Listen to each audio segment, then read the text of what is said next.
প্রিয় দর্শক, আজকে আমাদের সাথে স্টুডিওতে উপস্থিত আছেন Mister Shayer Hasan, CEO of Nesania limited. চলুন কথা বলি তার সাথে। কেমন আছেন ভাইয়া? হ্যাঁ ভালো, আপনি কেমন আছেন? আমিও ভালো, অনেক ভালো লাগছে আজকে আপনি আমাদের সাথে স্টুডিওতে আছেন। ভাইয়া, জানতে চাচ্ছিলাম যে রিসেন্টলি হয়ে গেছে এশিয়ান বিগেস্ট আইসিটি ইভেন্ট ই এশিয়া, আর আপনারা ওখানে অ্যাওয়ার্ড পেয়েছেন, কিছু বলবেন তার সম্পর্কে? হ্যাঁ অবশ্যই। আসলে ই এশিয়া সম্ভবত বাংলাদেশে ঘটে যাওয়া এই প্রথম একটা ইন্টারন্যাশনাল আইসিটি ইভেন্ট। এটা আসলে ট্রান্স এশিয়া একটা ইভেন্ট যেখানে বাংলাদেশ এই প্রথমবার হোস্ট করলো। সো এখানে আসলে বিভিন্ন ক্যাটাগরিতে অ্যাওয়ার্ড দেওয়া হয় এবং আমরা ওখানে অংশ নিয়েছিলাম। অন্যান্য দেশের মতো যেমন এখানে Nepal, India, Sri Lanka, Singapore, Malaysia, এদের সাথে বাংলাদেশেও কিছু কিছু কোম্পানি অংশ নিয়েছিল। সো আমরা আসলে বিজনেস প্রোডাক্টিভিটি এই ক্যাটাগরিতে অ্যাওয়ার্ডটা পাই এবং আমাদের একটা প্রোডাক্ট আছে যেটা www.bdipo.com এই অ্যাড্রেসে পাওয়া যায়, ওটার জন্য আমরা এটা পেয়েছিলাম। Would you please tell something about your awarded product? Of course, আমার যে প্রোডাক্টটা সেটা আসলে আইপিও নিয়ে। আপনি জানেন আইপিও হচ্ছে ইনিশিয়াল পাবলিক অফারিং। কোনো কোম্পানি যখন প্রথম শেয়ার মার্কেটে যায় তারা আইপিও থ্রু দিয়ে যায়। সো আইপিও থ্রু দিয়ে তারা ক্ষুদ্র বিনিয়োগকারীর কাছ থেকে টাকাটা নিয়ে আসে নিজেদের কোম্পানিতে। তো এখানে আসলে প্রচুর লক্ষ লক্ষ মানুষ ইনভেস্ট করেন। তো এই প্রসেসটা আসলে বেশ জটিল, কারণ ফর্ম কিনতে হয়, তারপর ফর্ম ফিল আপ করতে হয়, তারপরে অ্যাপ্লাই করতে হয় লম্বা লাইনে দাঁড়িয়ে। সো আমরা চিন্তা করেছি যে এই প্রসেসটা কিভাবে ইজি করা যায়, কিভাবে কুইকার করা যায়। সো এই জন্য একটা কাস্টমারের ফর্ম ফিল আপ থেকে শুরু করে তার আইপিওর খবর পাওয়া এবং লটারিতে রেজাল্ট সার্চ করা, এই জিনিসটা পুরা জিনিসগুলোই আমরা একটা ওয়েবসাইটে খুব সহজভাবে নিয়ে এসেছি। সো একজন লগ ইন করে তার সবগুলোই করতে পারবে এবং কষ্ট করে হাতে ফর্ম ফিল আপ করা লাগবে না। সো আমাদের কাস্টমাররা এখন আরও যেটা চায় সেটা হচ্ছে যে এই যে ব্যাংকে যে জমা দিতে হয় ফর্মটা প্রিন্ট করার পরে, সেটাও তারা চায় না যে ব্যাংকে যে জমা দিতে, তারা চায় যে কিভাবে তারা ক্রেডিট কার্ডের মাধ্যমেই এই অ্যাপ্লাইটা করতে পারে। সো এটার জন্য আমরা ডাচ বাংলা ব্যাংকের সাথে কাজ করছি, তাদের একটা ই পেমেন্ট গেটওয়ে আছে, ওটার সাথে আমরা ইন্টিগ্রেটও করেছি, and we are in dialogue with ACC also, security exchange commission. তো আমার মনে হয় ওইটা হয়ে গেলে এটা আর একটা বড় ব্রেক থ্রু হবে। ওকে, আই থিংক সো, কজ এটা অনেক বেশি ইজিয়ার হয়ে যাবে সবার জন্য। আর লাইনে দাঁড়িয়ে থেকে যে ব্যাংকে টাকা জমা দিতে হবে, এটা আর করতে হবে না। আরেকটা ইন্টারেস্টিং ব্যাপার হচ্ছে যে এইটা কিন্তু এই কারণে একটা গুরুত্বপূর্ণ প্রোডাক্ট যে বাংলাদেশের সফটওয়্যার এজ এ সার্ভিস, মানে এমন একটা সফটওয়্যার যেটা কাস্টমার কিনতে হয় না, সেই সার্ভিসটা কনজিউম করে। যেমন একটা বাড়ি মনে করেন আপনি কিনলেন না, শুধু ভাড়া হিসাবে নিলেন, সেরকম সফটওয়্যারটা না কিনে সফটওয়্যার সার্ভিস সে সাবস্ক্রিপশন বেসিসে ইউজ করছে। তার মানে প্রতি বছর একটা সে টাকা দেয়, সেই টাকার এগেনস্টে আমার সফটওয়্যারটা সে ইউজ করে। সো এই ধরনের একটা প্রোডাক্ট এই প্রথম সাকসেসফুলি বাংলাদেশে কাজ করছে। সো এই ধরনের হাজারো প্রোডাক্ট বিদেশে আছে।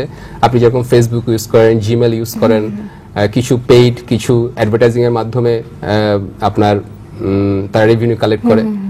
সো এই ধরনের একটা প্রোডাক্ট এবং এটা প্রথম সাকসেসফুলি কনজিউমার এন্ডে আমরা দিচ্ছি। এবং আমি আরেকটা কথা যেটা সবসময় বলি যে this is the first product যেটা বাংলাদেশে একজন কনজিউমার টাকা দিয়ে কিনে।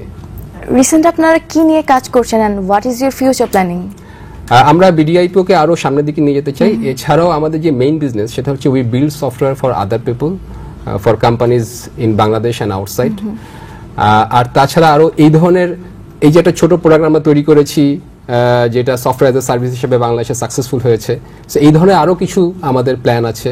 আমরা হয়তো রেডিমেড গার্মেন্টস ইন্ডাস্ট্রিতে কাজ করতে চাই। আমাদের খুব বিখ্যাত খান একাডেমি যারা বিভিন্ন ভিডিও টিউটোরিয়াল তৈরি করে এডুকেশনাল, সেইগুলো আমরা বাংলাদেশে নিয়ে এসেছি এবং বাংলাদেশে অনুবাদ করেছি।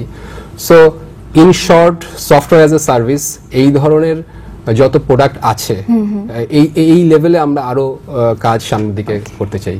কি কি টিউটোরিয়াল বাজারে এখন আছে আপনাদের? আসলে খান একাডেমি তাদের প্রায় 3000 মতো ভিডিও টিউটোরিয়াল আছে এডুকেশনাল, যেটা হচ্ছে সব ধরনের বিজ্ঞান এবং ম্যাথমেটিক্যাল এডুকেশন কভার করে আপ টু ইন্টারমিডিয়েট লেভেল পর্যন্ত। সো আমরা বিজ্ঞান এবং ম্যাথমেটিক্সের এগুলো সব অনুবাদ করেছি এবং আপনি যদি যান khaneacademybangla.com এখানে এই ভিডিও টিউটোরিয়ালগুলো পাবেন, অথবা ইউটিউব সাইটেও আছে youtube.com/khaneacademybangla। তো যে কোনো স্কুল অথবা কলেজ লেভেলের স্টুডেন্ট যারা বুঝতে চায় অ্যাবাউট তাদের স্কুলে যেগুলো পড়ায় সায়েন্স অথবা ম্যাথমেটিক্স, এখানে যে খুব সহজেই জানতে পারবে। এটা আরো বেশি ইজিয়ার হয়ে যাচ্ছে, আবার স্টুডেন্টরা অনেক বেশি ইন্টারেস্টেড হবে। হ্যাঁ, অ্যাবসলিউটলি রাইট। আমরা যেসব ইন্টারনেট প্রোডাক্ট ইউজ করি তাদের মধ্যে maximum American, like Facebook, Yahoo, Gmail, সবই বলতে হয় যে সবই আমেরিকান। সো আমরা কি তৈরি করতে পারি না বাংলাদেশে এরকম কোনো সফটওয়্যার অ্যাপ্লিকেশন? অবশ্যই পারি, মানে যদি হাইপোথেটিক্যালি বলি যে পারি কিনা, অবশ্যই পারি। কিন্তু আসলে বাংলাদেশে মেধা আছে, হ্যাঁ, মেধা তো আসলে পৃথিবীতে কোনো একটা জায়গায় পড়ে না, সব জায়গায় ছড়িয়ে পড়ে।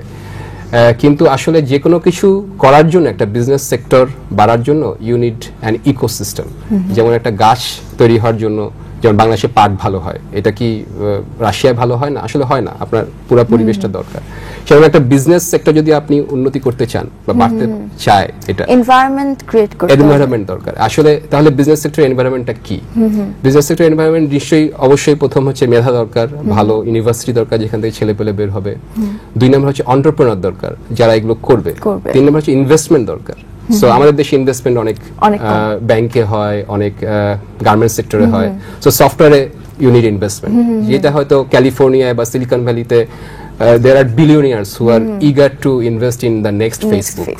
তারা $1 billion নিয়ে বসে আছে এবং they are finding যে নেক্সট কোথায় আছে। আর একটা খুব ইম্পর্টেন্ট জিনিস, সেটা হচ্ছে মিডিয়া সাপোর্ট দরকার। আপনি দেখবেন যে ফেসবুকের একটা ছোট ফিচার নিয়ে নিউ ইয়র্ক টাইমস হয়তো কভার করে এবং সেটা বাংলাদেশের মিডিয়াও খুব কভার করে। হ্যাঁ, ফেসবুকে টাইমলাইন আসছে বা এটা আসছে ওটা আসছে, কিন্তু বাংলাদেশেরও কিন্তু ইন্টারেস্টিং প্রোডাক্ট হয়। হ্যাঁ, বাংলাদেশে প্রায় 800 সফটওয়্যার কোম্পানি আছে, তারা অনেক প্রোডাক্ট তৈরি করছে, বাংলাদেশের বিজনেস সেক্টরে এটা সাপোর্ট দিচ্ছে।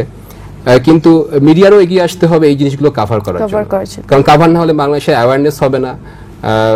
বাংলাদেশে যদি অ্যাওয়ারনেস না হয় তাহলে এটা ইন্টারন্যাশনাল পর্যায়ে যাওয়া তো দূরের কথা। তো এই পুরো জিনিসটা নিয়ে you need to build an ecosystem. So শুধুমাত্র মেধা, আমরা সবসময় বলি যে বাংলাদেশে মেধা আছে, কেন পারছে না? আসলে পারছে না বিকজ আমরা সেই পরিবেশ সৃষ্টি করতে পারছি না। মেধাটা অনেকটা এরকম যে যেখানে পরিবেশ আসে সেখানে মেধা ছুটে যাবে। So you know, Silicon Valley কিন্তু আমেরিকানদের দিয়ে তৈরি না, সেখানে বাংলাদেশি কাজ করে, চাইনিজ কাজ করে, ইন্ডিয়ান কাজ করে। তো সবাই মিলে যদি আমরা কাজ করি গ্র্যাজুয়ালি, আস্তে আস্তে, আমার মনে হয় we can build that ecosystem. But আমাদের মতে, যে আমি যেটা আমার অপিনিয়ন বলবো, মিডিয়া ইজ এ বিগ পাওয়ার।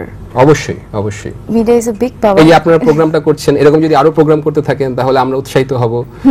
একজন যে ইন্টারমিডিয়েটে পড়ে সে চিন্তা করবে, yes I want to build next BDIPO or maybe something, আসতে অনেক বেশি ইন্টারেস্টেড হবে। হ্যাঁ, সেটাই।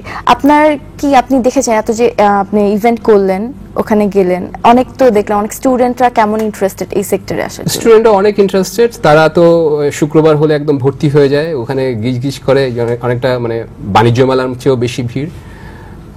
তবে ওই যে তাদেরকে ধরে রাখার জন্য আসলে পরিবেশ তৈরি করতে হবে। তাদের মধ্যে যারা আছে তারা অনেকেই দেখা যাবে ইন্টারমিডিয়েট হয়তো অনার্সে পাশ করবে ইন কম্পিউটার সায়েন্স, দেন 1 বছর 2 বছর চাকরি করার পরে they will go to USA or Canada or some of the European countries. So আমাদের আসলে ওই পরিবেশটা যদি আমরা তৈরি না করতে পারি তাহলে হবে না। আর পরিবেশ তৈরি করলে পৃথিবীর যেখানে মেধা আছে সেখান থেকে ছুটে আসবে মেধা। ধন্যবাদ আপনাকে অনেক আমাদের স্টুডিওতে আসার জন্য আজকে, অনেক ভালো লাগলো আপনাকে পেয়ে। আমারও ভালো লাগলো, আপনাকেও ধন্যবাদ। আর দর্শকবৃন্দ এবং এটিএন বাংলাকেও ধন্যবাদ।